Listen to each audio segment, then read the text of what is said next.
So, get back in there. We'll do it that way. Good evening, everyone. It's 6:30, so we'll get started. If you'd like to speak, when we get to the public portion, we're going to ask you to come up to a microphone. So you come on up to the front if you'd like to speak. It'll be easier for you. Welcome to the Planning Committee meeting. I'm Liz Schell, Chair of Planning Committee, and we have our full committee with us. Councillor Turner is at the end, Councillor Neal, who is our Vice Chair, Councillor McLaren, Councillor Osanek. We have many staff members here tonight. Our Senior Legal Counsel, Ms. Ray, is in the front row. Beside her, Planner Wicca and Planner Sands. We have Manager Vendetti with us and Manager Newman, and Ms. Planner Eusebio, who is going to present first. And our technician who's going to keep these things running is Mr. Lagasse, and our clerk, James Thompson, rounds out the staff and councillors who are here this evening. The very first piece of business we have tonight is a planning meeting, and it's going to be introduced by Ms. Eusebio with a PowerPoint presentation, and then we will hand it over to the committee for questions, and then hand it to the public for questions that Ms. Eusebio or other members of staff can answer later on. So if you'd like to start.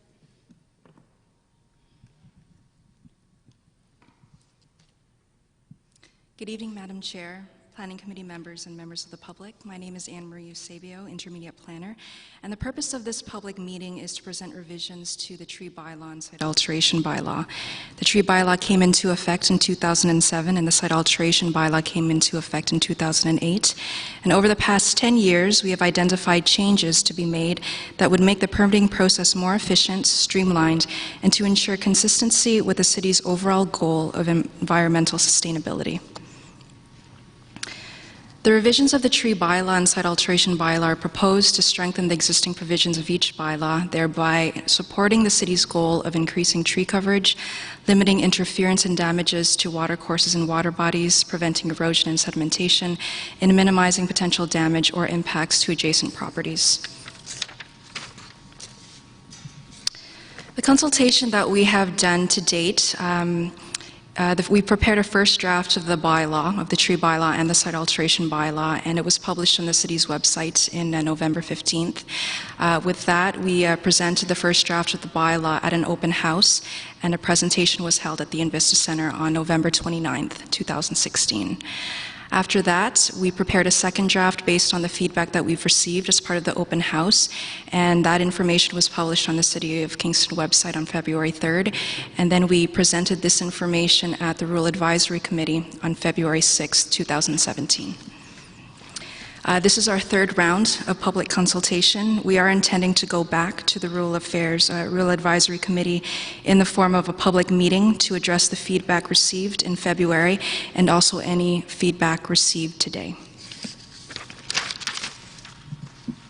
So the proposed revisions that are in the second draft as part of the report in front of you involve provisions for significant woodlands, the submission of technical studies such as environmental impact assessment, and information on compensation and securities, as well as legal agreements. So what we've heard is the following. The feedback that we've received from the open house as well as the Rural Advisory Committee. The removal of trees located within significant woodland should not apply to the rural area. The submission of an environmental impact assessment would be too onerous for the applicant. And that permit should not be required for commercial harvesting on lands greater than 1 hectare, and that financial security should not be applicable to tree removal projects in the rural area. So these are some criteria in which the tree bylaw applies. Generally, it should be noted that the tree bylaw at this time does not apply to residential properties. So we look at trees greater than 15 centimeters in diameter at chest height, municipal trees, trees located in EPA areas, trees protected by tree preservation protection plans, and commercial harvesting on lands over 1 hectare. It's also extended to endangered tree species and distinctive trees.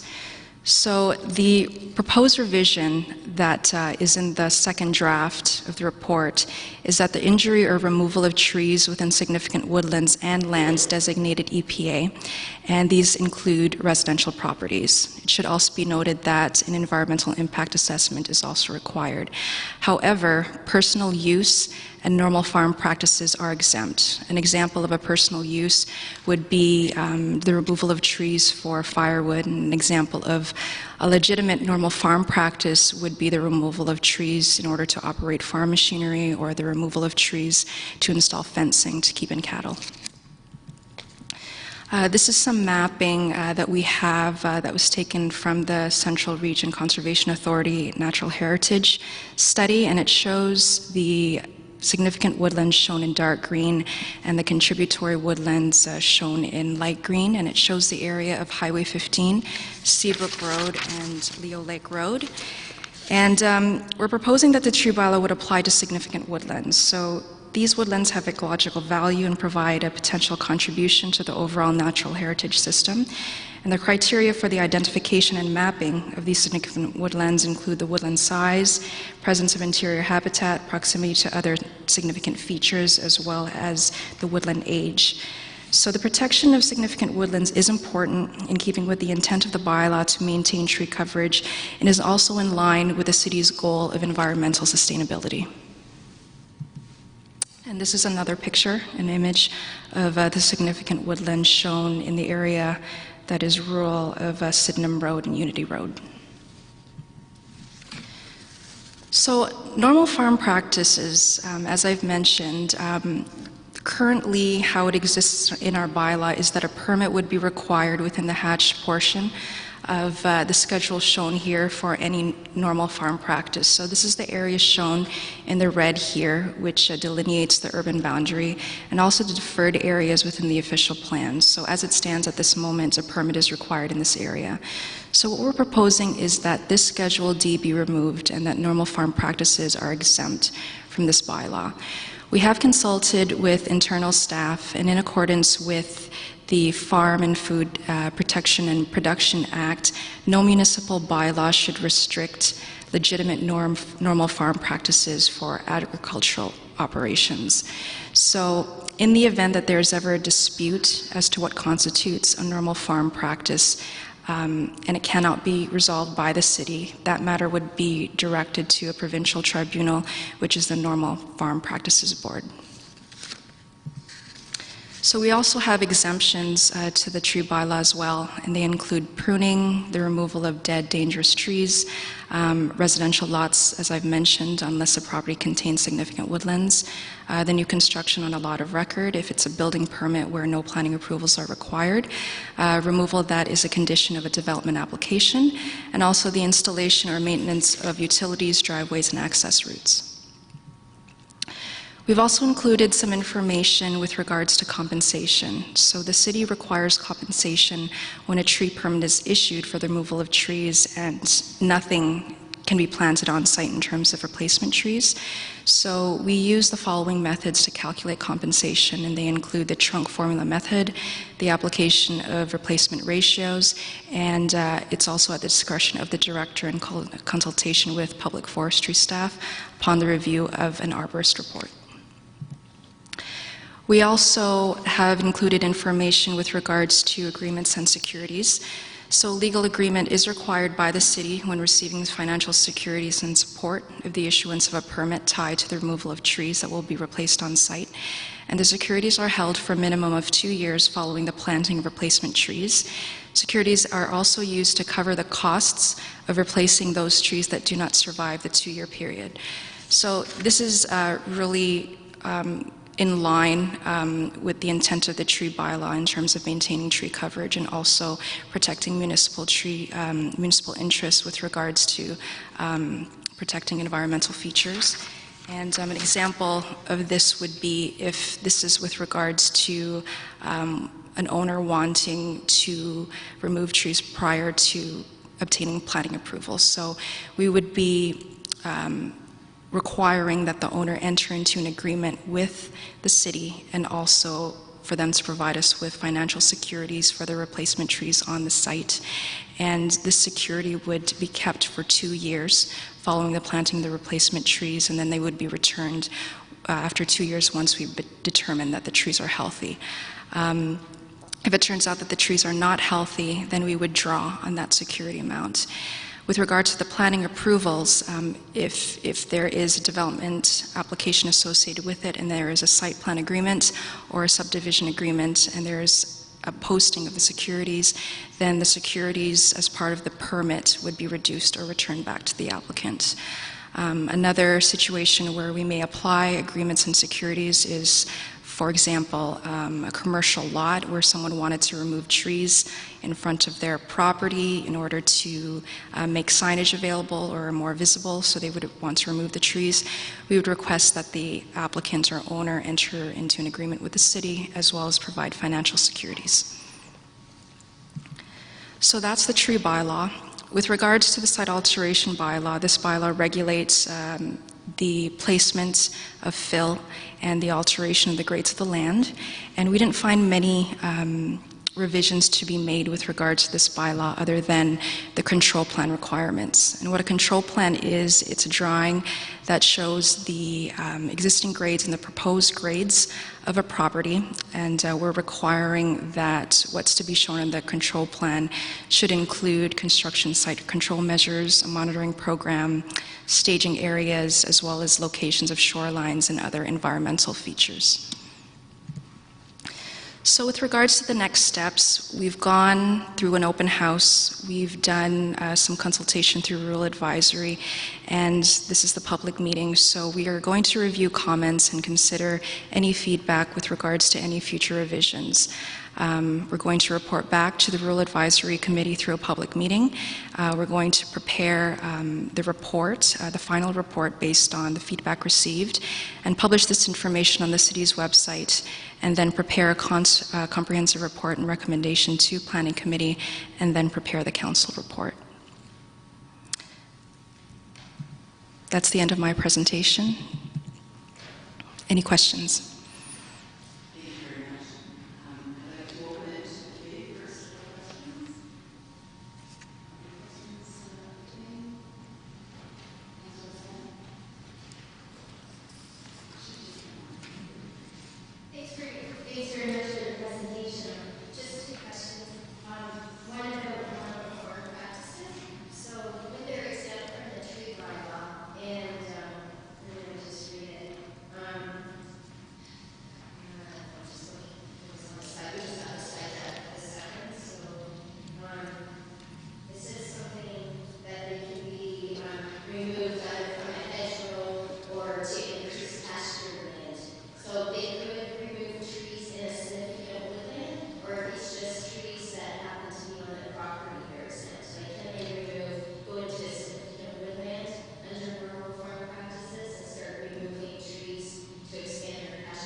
Through you, Madam Chair, thank you. With regards to the removal of trees for normal farm practices, it has to be a legitimate farm practice.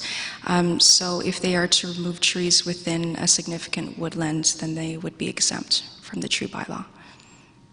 Okay, so if the pasture land is next to a significant woodland, they can't expand the pasture land into a significant woodland? Yeah, it would have to be a legitimate farm practice. So as I understand it, if it's an existing farm, for example, and it would include the expansion of pasture lands, then it may not be considered a normal farm practice, but that's something to be determined by the Normal Farm Practices Board.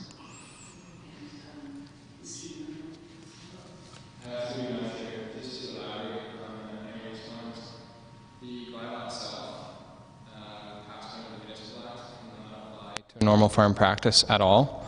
So if we determine it's a normal farm practice, it doesn't matter what trees are being removed, they can be removed.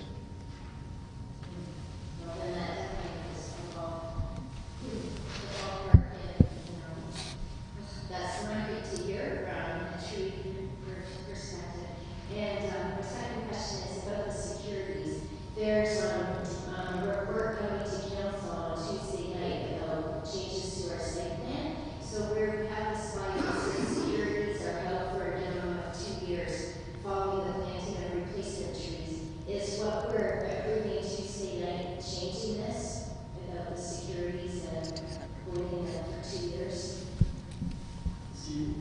Through you, Madam Chair, no, so they're two separate items.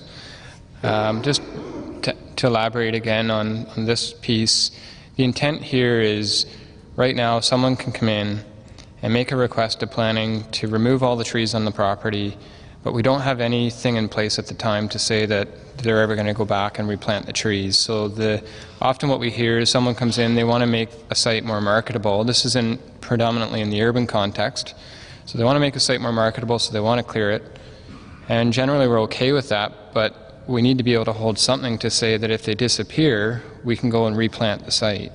So the purpose of this change is to say that we'll issue a tree permit, because we can't really say no if they're willing to put up the financial amount to compensate. So we'll say, sure, we'll issue the permit, but we're going to hold X dollars until either until we go through a planning process and we get a letter of credit for securities for landscaping, or until they actually replant the site and the trees have survived for 2 years, and then we'll reimburse the money. And does our tree bylaw, does it apply to the provincial government as well? So if the provincial government ministry, as part of like road constructions, for example, they want to, go into a woodland to create a new off-ramp on the 401, do they have to follow the tree bylaws to go get compensation from a city perspective for the trees that they remove that, fit that layout or DPH, right? Through you, Madam Chair, I don't believe municipal bylaw can apply to a provincial entity, so I don't believe it would apply to those activities. So we get no compensation for those trees. That's right. That's too bad too, because Highway 38 interchange is going to be starting to be worked on, and it's going to be taking down all the trees next to the Petro Canada gas station on the east side, and the big portion of the wood lot on the west side of Gardner's Road. So, okay, thank you.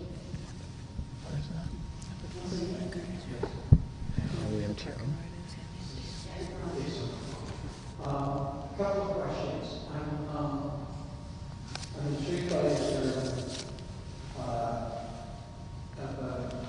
farm applications, regular farm applications. And good stewardship of a woodlot on a farm would mean culling the dead trees, the diseased trees, clearing those out. That kind of work can continue without needing to get an arborist's permission to do so, as I understand it. Is that correct? Okay. And I'm a little curious about security. I'm all for security on trees when something is being developed for a subdivision or by a developer. But I'm wondering what application and why would we ask a family farmer to pay a security?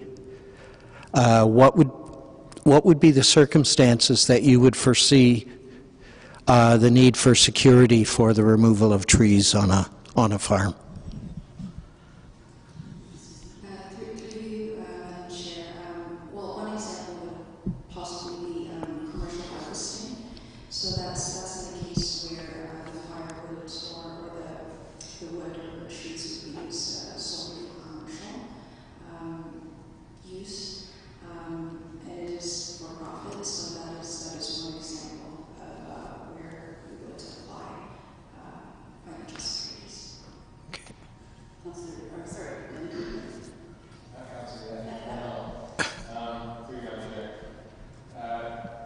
So the normal farm practices are exempt, period. So there would be no need for compensation. About doesn't apply to those practices. So as long as we confirm there's a question that is in fact a normal farm practice, they're able to operate and remove trees as they need to without compensation or agreements or anything. Commercial harvesting is a bit different. It's not considered a normal farm practice. It's a commercial operation, so there's a different set of rules for that activity. And that could include firewood sale and not just lumbering uses.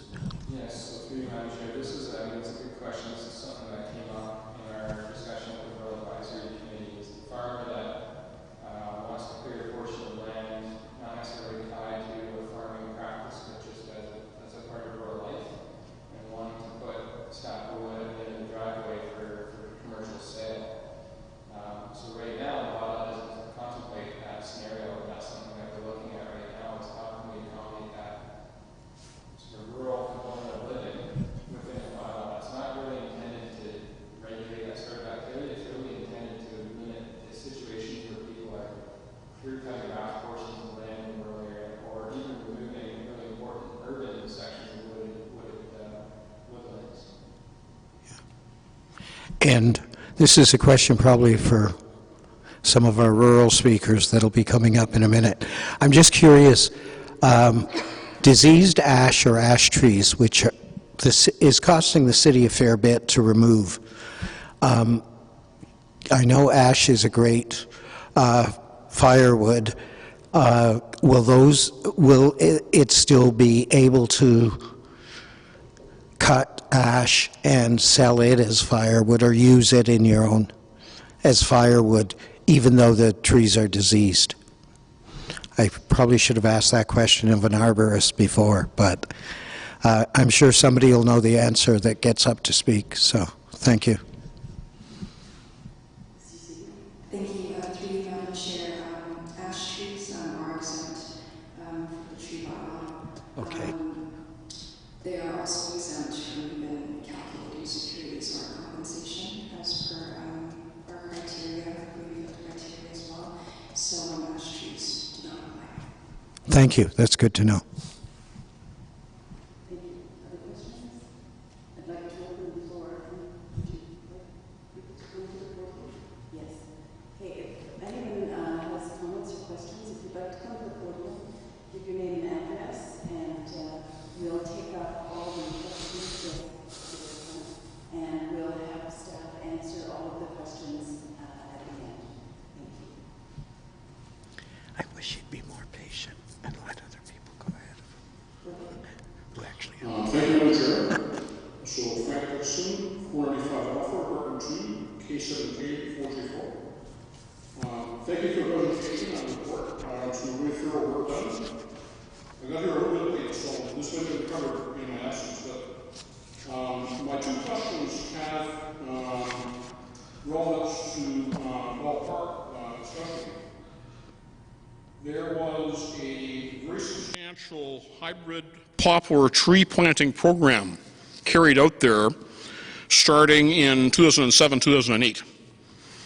There were more than 10,000 of the seedlings planted with a very high rate of survival as part of the environmental rehab program that was carried on there. So we're now nearly a decade on, and there's been a high rate of survival, and I know the city won an award for this. It's been a very good program, I think, overall. I think the impact environmentally has been very positive.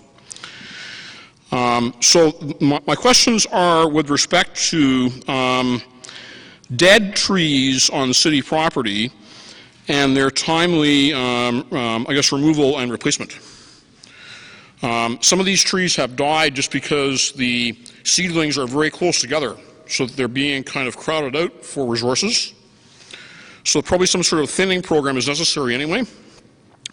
So I'm just wondering how the regulations in the bylaw would apply to that. And the second question is related. There's been a number of these trees that have fallen naturally due to storms and this sort of thing. And just dealing with the Bell Park Working Group, and I'm with the Friends of Bell Park, which is a citizens members group advocating for improvements to the facility, promises were made as to the removal of these trees that were not kept. And it creates a problem from the golf standpoint. If you're hitting a shot in there, obviously everybody would want to be on the fairway. We can't do that. Otherwise we might be on the tour, but we can't do it, right? So you're hitting in there, and you're going in, and you can't find your ball. It's just impossible due to the tree, basically debris that has built up over a period of several years and not been cleared out.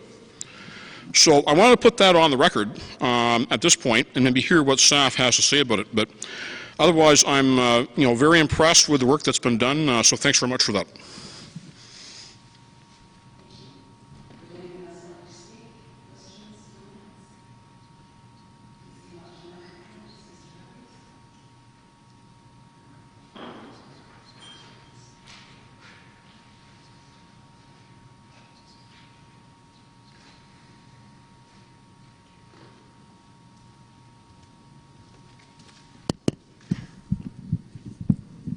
Hi, my name is Chris Hargreaves. I'm the chair of the Kingston Field Naturalists Conservation Committee, and there are parts of this plan which is very nice in terms of the extra protection to the contributory woodlands. And I appreciate also the juggling act which you are going through, trying to determine what to protect and what not to protect. And I would like you to clarify a couple of points within this juggling act that you are trying to do. And one is, oh good, it's still here. On the screen, it's gone. Can you go? Was that me? Can you, I'd just like to quote the... What was the content? It was the one which said the deposit to cover the cost of replacing trees which do not survive the 2-year period.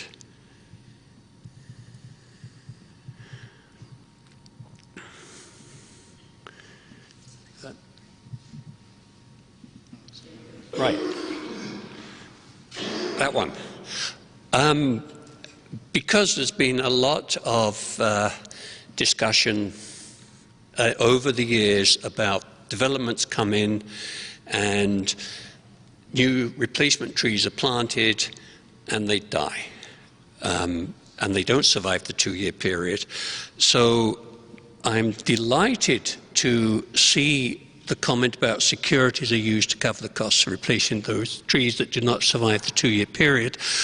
I'd just like you to elaborate on that to make sure that that is actually as nice as I think it is, and I'm not imagining something which is impractical in terms of, how do you define survival? How big does it have to be?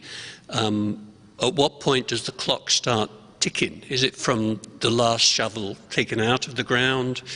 Is 2 years from June the 1st, 2017 to June the 1st, 2019, or what it be? No, it's got to survive 2018 and 2019. So before I get too excited, could you please clarify that? And the second point I would like clarified was that in response to Councillor Neil's question with regarding ash trees, you commented that the bylaw did not apply to ash trees. And yet, on page 16 of the agenda, paragraph 2, application of the bylaw, it says, this bylaw shall apply to all trees that are 15 centimetres or greater in diameter at breast height. And I don't see anywhere on page 16 or 17 that says except for ash trees. So, and I'm wondering where that exception occurs, and does it apply to other species of trees as well? So if you could clarify that. Thank you.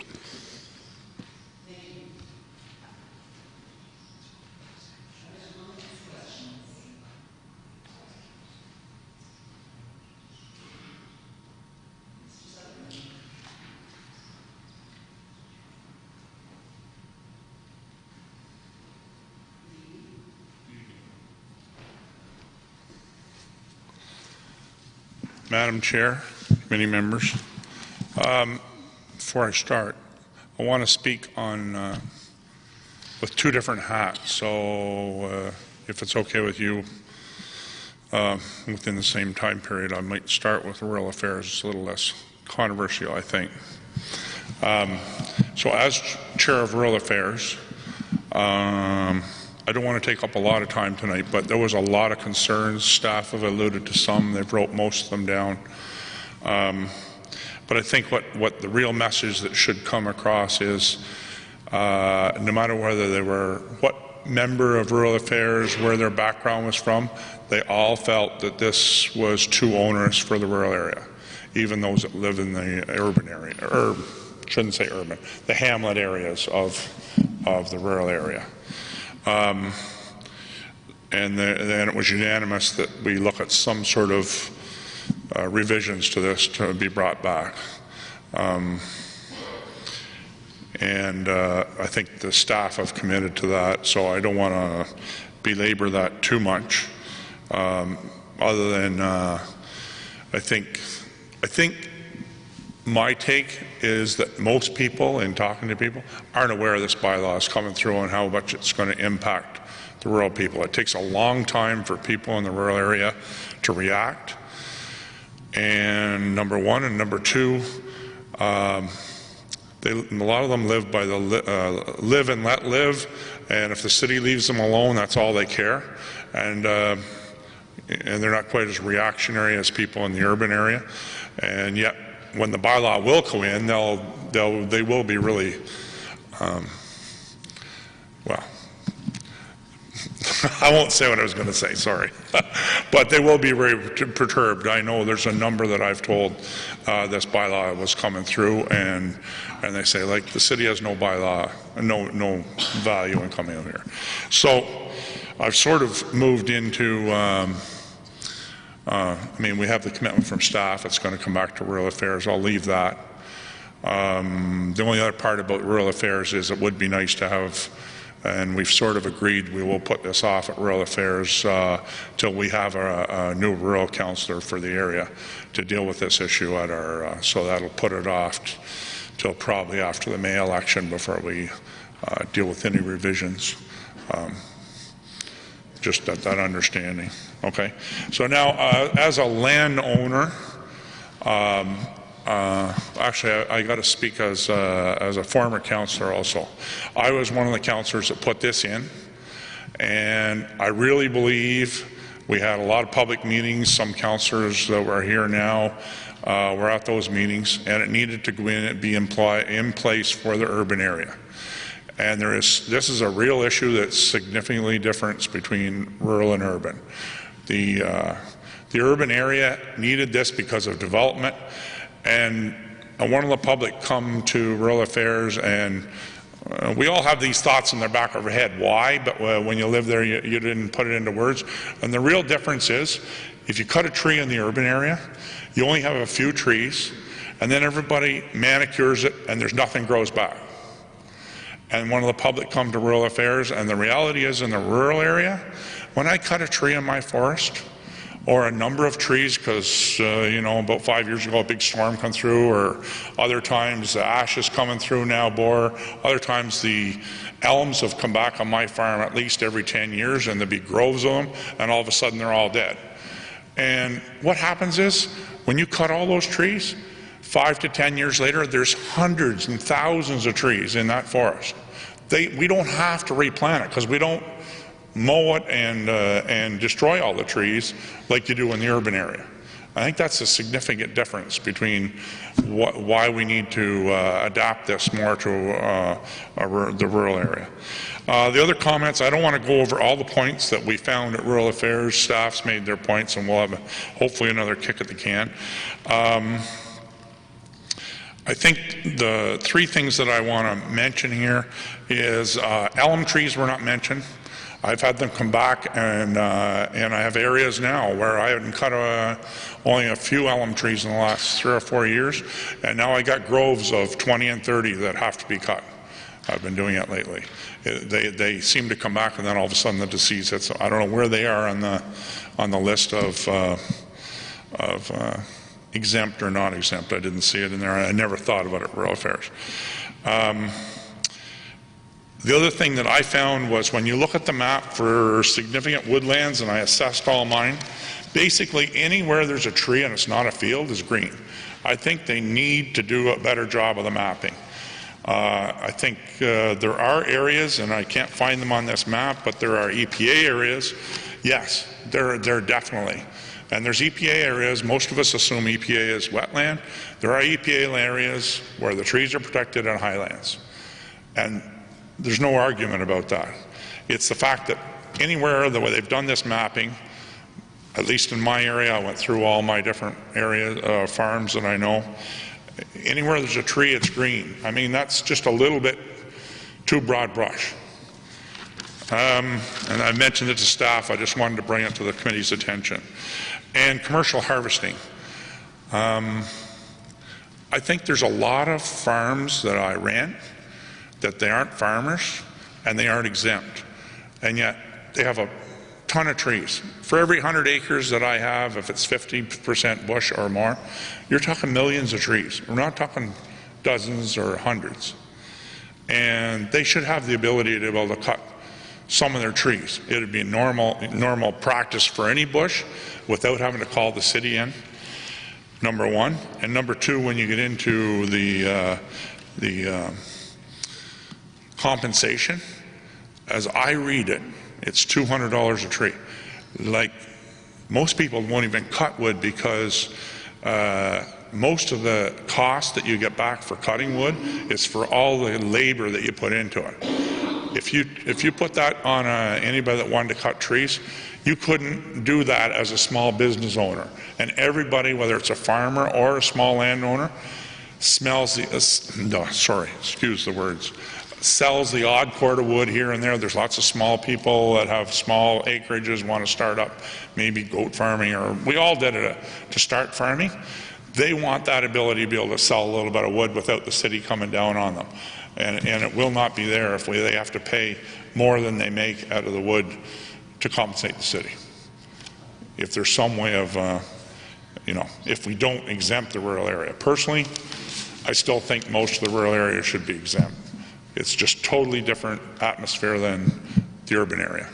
Other than, I should say, when we put the practice in, when we voted on it, council, we exempt the rural area, we put the practice in. The reality is we had to make it work in the zoning bylaws, staff had to put it in for hamlets, where you get higher densities of people. Right? Thank you.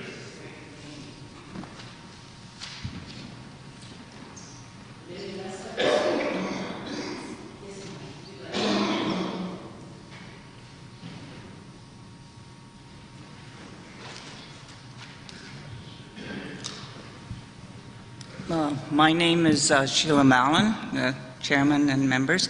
I live on the Seabrook Road in Sealy's Bay, and I just want to reaffirm some of George's statements.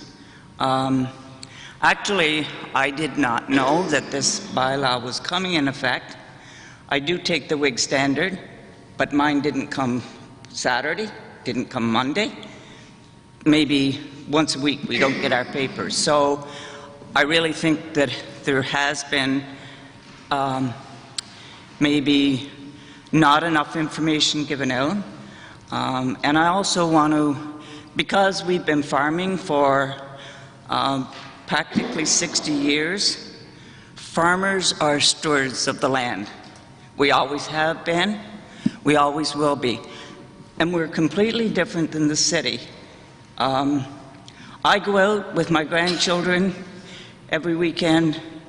We clear our road. I phoned the city. We had 5 bags of garbage dropped on our road. It still hasn't been picked up. Most of the people in the rural area, we look after our properties and our land. We are not the same as the city. We have planted, probably every year when we first started farming, we would plant at least 1,000 trees. And I think most of the farmers do, but the rural people all do too. And I just feel that we haven't got enough information. We're rural, we're not like the city, and for anybody that sells commercial wood, I know, we have two daughters and a son that have lots off of our property. There may be an acre and a half, but we understand if there's a dead alum, that's what we use first for firewood. We have an outside burning stove, and there are a lot of people in our area. There's a man at the end of our road that has an outside burning stove, and I'm sure it would be very, very difficult for him. He also has an occupation off the farm, as a lot of us have to do to make it work, and I'm sure if he had to pay the compensation for his firewood, it would be very difficult. So, and I want to thank George and the Rural Affairs Committee for all the work they've done, and hope the city will consider we are part of the city, but we're a different part of the city. Thank you.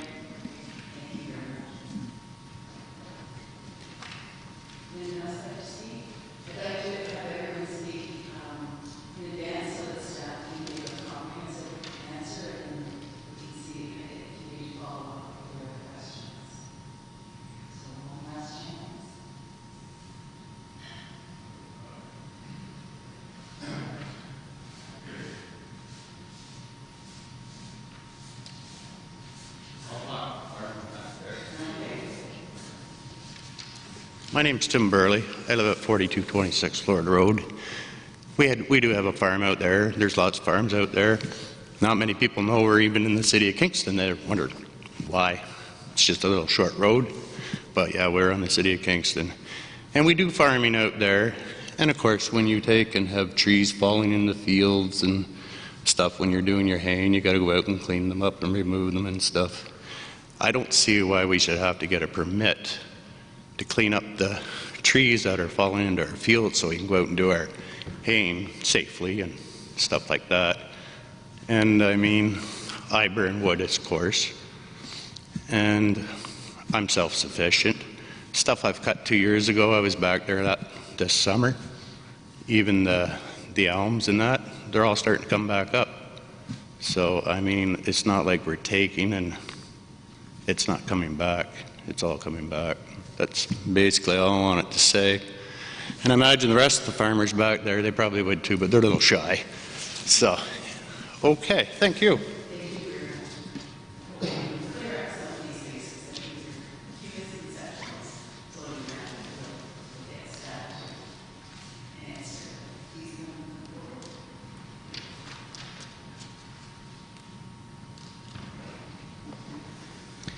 Good evening.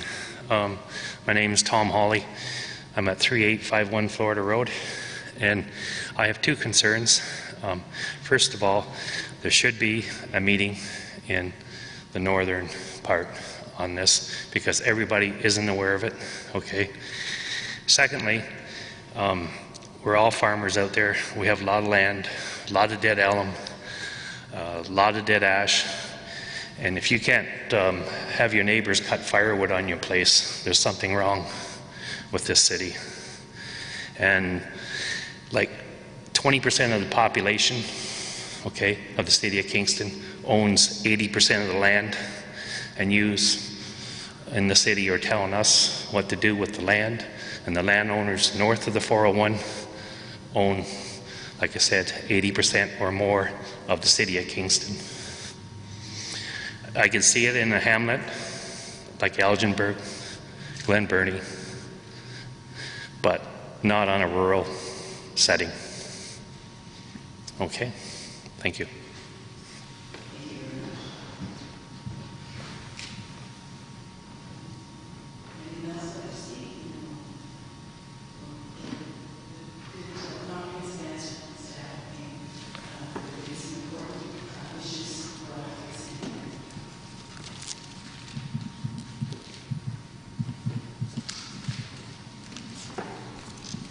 So we'd like to thank everyone tonight for providing some feedback. It's very helpful as we move forward to further revisions into the next draft of the tree bylaw.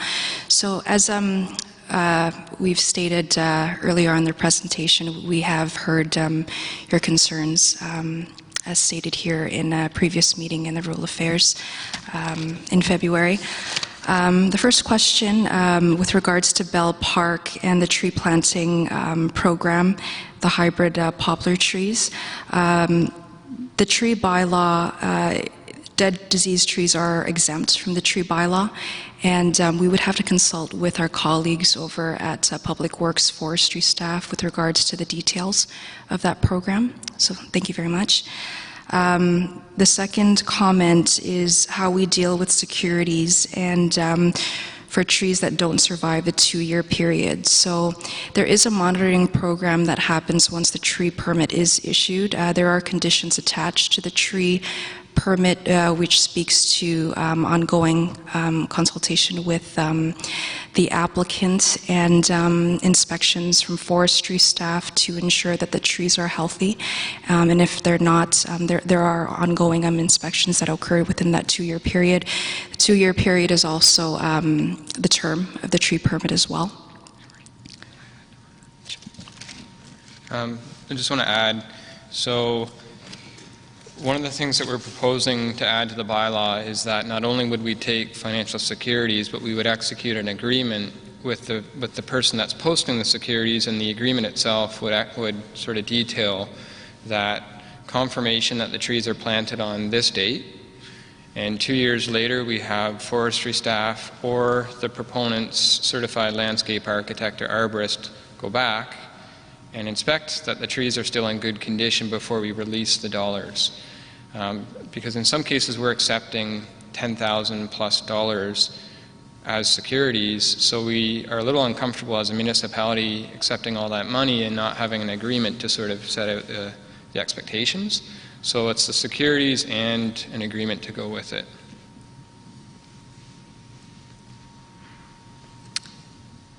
The other concern was the exemption of ash trees.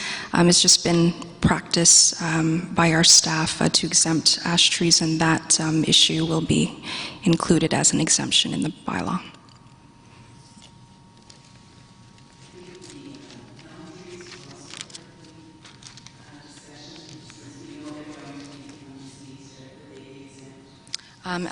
Elm trees at this point are not exempt, but that's something that we will look into.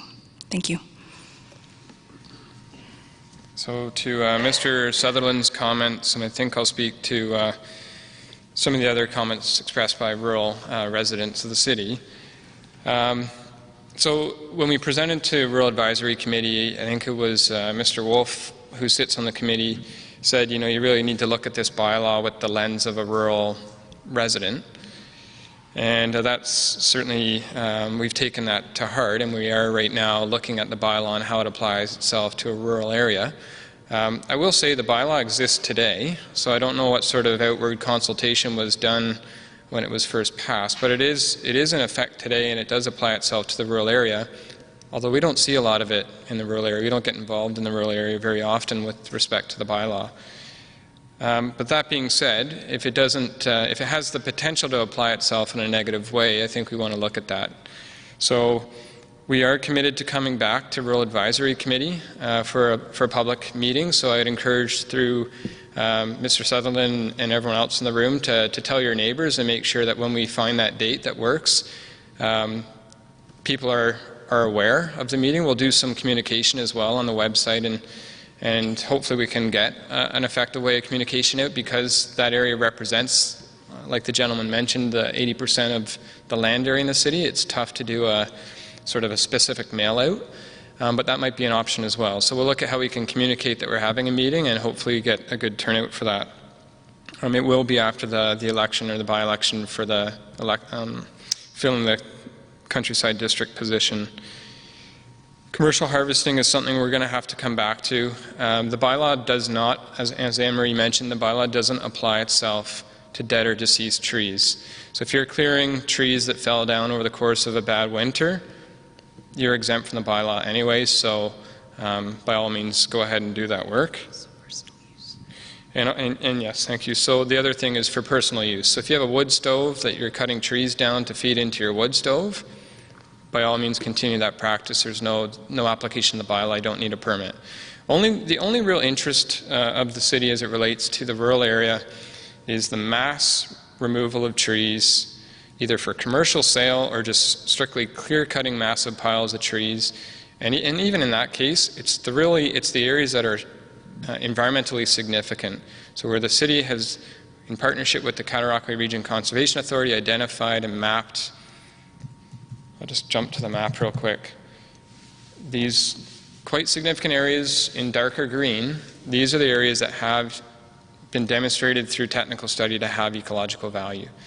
And so we would be really concerned to see mass clearing in these areas.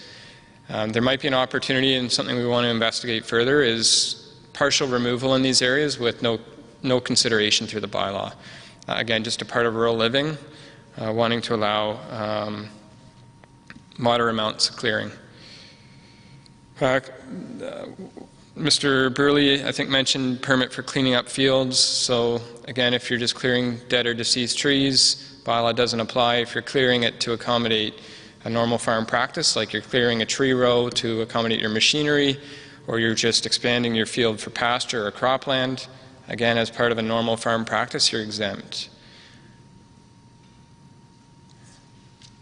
I do regret that Ms. Mallon didn't get notice of tonight's meeting. We've had a couple meetings now, and we put the word out on our website, and we do correspondence, but we're maybe not reaching out enough to the rural community, so we'll look at that with our communications group.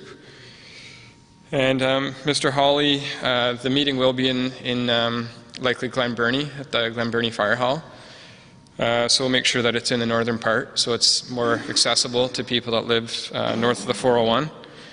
And as Anne-Marie mentioned, we'll look at dead elm and ash and how we might incorporate that as an exemption in the bylaw, so it's clear. And there might be opportunities to look at maybe applying the bylaw to hamlets as opposed to the rural area at large. And again, that's something we'll need to take back as feedback. So thanks very much for coming out tonight. We do appreciate it, and we'll take the feedback into consideration.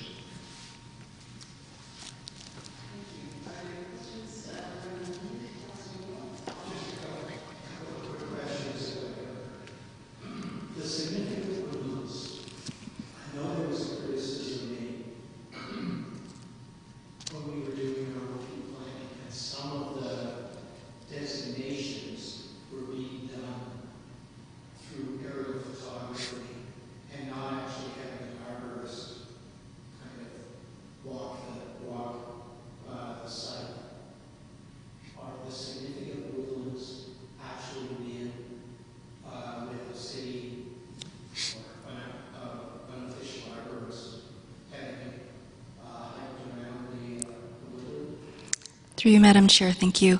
The significant woodlands were identified and mapped out through the Central Region Cataraqui Natural Heritage Study.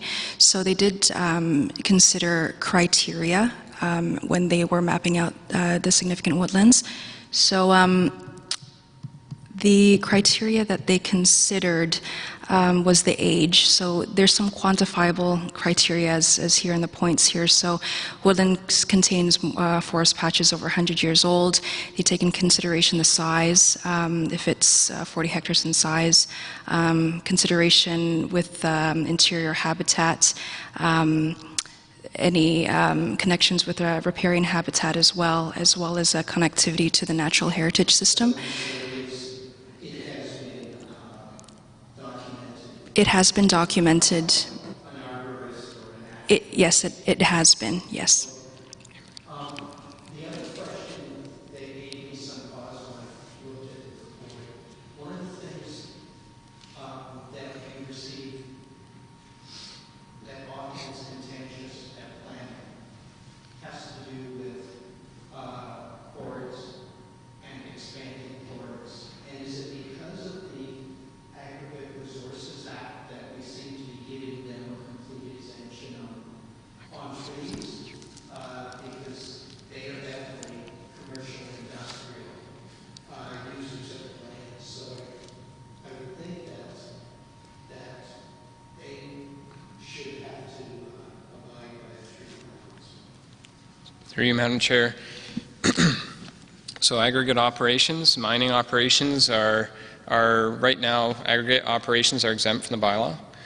I will just, for the benefit of everyone here today, one of the other changes we're contemplating is to also exempt mining operations, specifically as it relates to the Wollastonite mine in Kingston.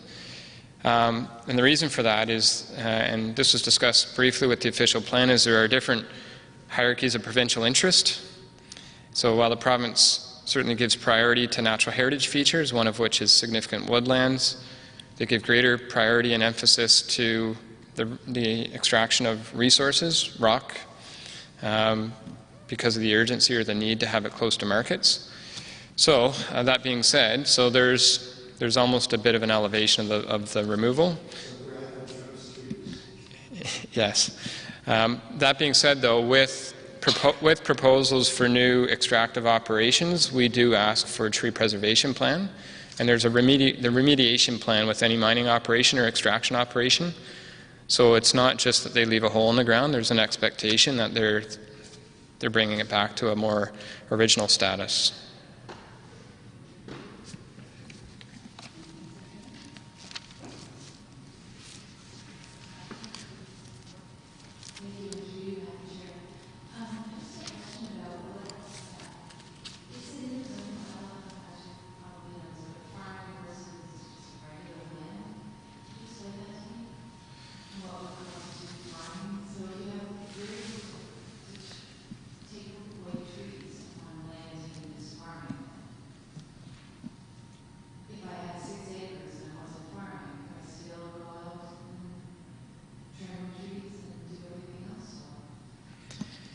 So it's a good question, and through you, Madam Chair. So the zoning speaks to the use. So the zoning would speak to agriculture as a use, as a permitted use. The zoning bylaw doesn't get into the details of the activities, like the clearing of trees or the pasturing of cattle.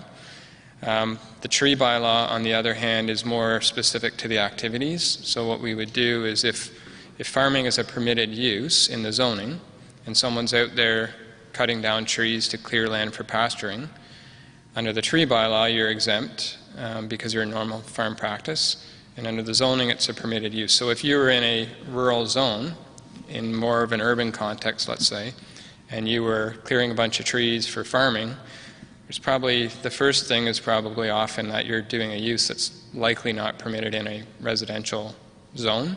So the use itself would be contrary to the zoning permission, so we would likely have a conversation about that.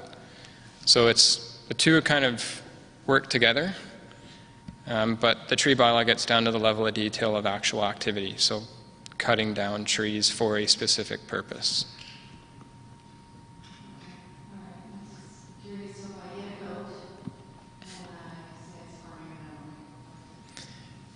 If you,